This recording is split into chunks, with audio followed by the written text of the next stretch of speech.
یہ چار چیزیں اگر آپ کی زندگی میں ہیں تو آپ گرو نہیں کر سکتے. لوگوں کی نظر میں اور اس دنیا میں آپ کوئی مقام نہیں حاصل کر سکتے.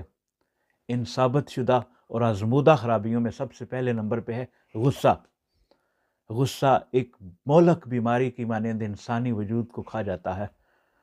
غصے کے زیر اثر انسان اپنی عقل اور شعور کھو دیتا ہے اور ایسے فیصلے کرتا ہے جو خود اس کے لیے اور دوسروں کے لیے انتہائی نقصان دہ ہوتے ہیں. یہ وہ آگ ہے جو اندرونی سکون کو جلا کر راکھ کر دیتی ہے، جو تعلقات کو برباد کر دیتی ہے. غصے میں انسان نہ خود کو سمجھ سکتا ہے نہ دوسروں کو سمجھ سکتا ہے. ناکامی اور بربادی اس کا مقدر بن جاتی ہے. اگر کسی کا یہ خیال ہے کہ وہ اپنے غصے سے کسی کی غلطی کو سدھار سکتا ہے تو یہ اس کی سب سے بڑی غلط فہمی ہے. نمبر 2، ایگو یا انا. ایگو انسان کو حقیقت سے دور کر کے خود فریبی میں مبتلا کر دیتی ہے. ایگو تعلقات میں فاصلے اور اختلاف پیدا کرتی ہے. اس سے رشتے فنا ہو کے رہ جاتے ہیں.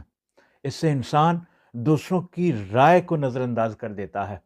ایگو یا انا انسان کو اپنی خامیاں تسلیم نہیں کرنے دیتی. یہ ایگو انسان کو معاشرے میں قابل نفرت بنا دیتی ہے. تیسری چیز ہے کمپلین. ہر وقت شکایتیں کرتے رہنا. اس نے میرے ساتھ فلاں کر دیا، اس نے میرے ساتھ یہ کر دیا. یہ چیز انسان کی شخصیت کو تباہ کر دیتی ہے. اور آخری چیز، اپنی ناکامیوں کا ذمہ دار کسی دوسرے کو ٹھہرانا. میری بربادی کا ذمہ دار فلاں ہے. یار اس نے جو کیا اس کی فطرت تھی. وہ اپنی ذہنی استطاعت اور تربیت کے مطابق اپنے کردار کو نبھا رہا ہے.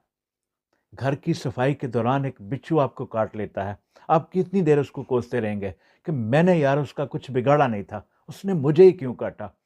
ان چیزوں سے باہر آ جائیے. اپنے غصے پر قابو پانا سیکھیے. اپنی ایگو کو کسی گہرے گڑھے میں دفنا دیجیے. عزت اور ذلت خدا کے پاس ہے. فَإِنَّ الْعِزَّةَ لِلَّهِ جَمِيعًا. بے شک تمام عزتوں کا مالک خدا ہے. وَتُعِزُّ مَن تَشَاءُ وَتُذِلُّ مَن تَشَاءُ. اور وہی جسے چاہے عزت دیتا ہے اور جسے چاہے ذلت دیتا ہے. اپنے حصے کا مثبت کردار نبھاتے رہیے. آپ کا بہت شکریہ.